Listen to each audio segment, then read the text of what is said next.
मित्रांनो आत्ता वाजल्यात रात्रीच्या 8 आणि आमचे प्रशांत भाऊ मित्र आम्ही आलो मावशीच्या इथं. त्यांचा बंगला पलीकडे, पण आता आम्ही इथं आलो धारा काढायला.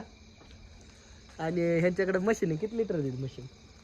20 लिटर. आणि मशीनीने धारा काढता काय? रोज 5 मिनिटात. 2 तासात काम 5 मिनिटात होतं फक्त. 2 तासाचं काम 5 5 मिनिटात. मिनिटात डायरेक्ट. आणि ती फक्त दूधच घेतं का अजून काय घेतं? नाही फक्त दूध. दूधच वाढतं. हा. मग तर लय सोपं झालं. झालं की डायरेक्ट बंद पडतो. आणि त्याला डायरेक्ट बंद. हा का ॲटो सिस्टीम? Auto system. बघा आता आपण डेमो पीस अनुभव पण घेऊ.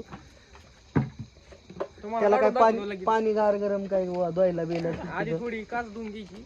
शेण असतं त्यामुळे हो. डायरेक्ट मशीन लावलं तरी जमतं. अला मग तर तुम्हाला खूप सुख लागलंय. लय सुख. घासाला माणूस, दाराला मशीन. मित्र कंपनी थांबत नाही आता.